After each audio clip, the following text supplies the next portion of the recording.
presented by DD Production House, Sakri.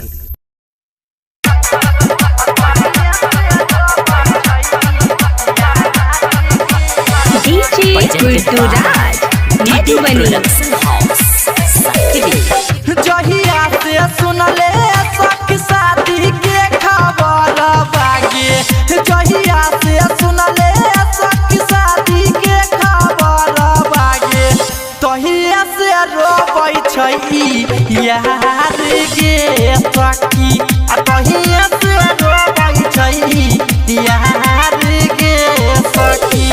धइ के ओढ़निया हमरा साथी के बाजार बागे, धइ के ओढ़निया हमरा साथी के बाजार बागे, तहिया से रोबै छै यार गे सखी, तहिया से रोबै छै यार गे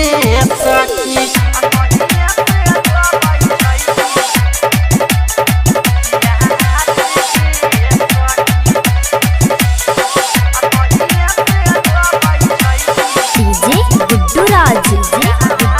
मधुबनी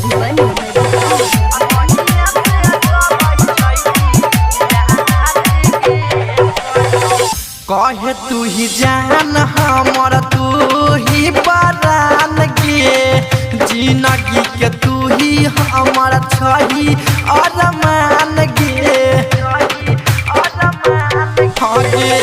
कहे तू ही जान हमर तू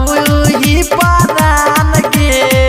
जिंदगी के तू ही हमर छही अरमान गे, इहे सुन सखी हमर धारा के जियर बागे,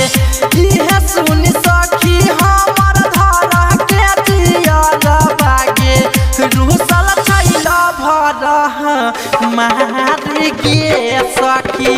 तहिया से रोबै छै यार गे सखी।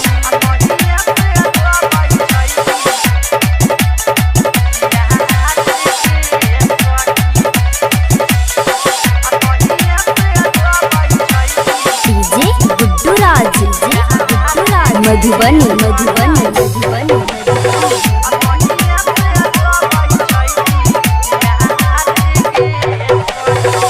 कहे के नसील कले जहान अभियो शादी, सोहनो दर भंगिया के नैता होइतौ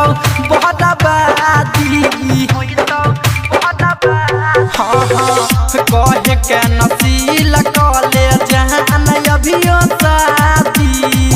सोहनो दर भंगिया के नैता होइतौ बहदाबादी,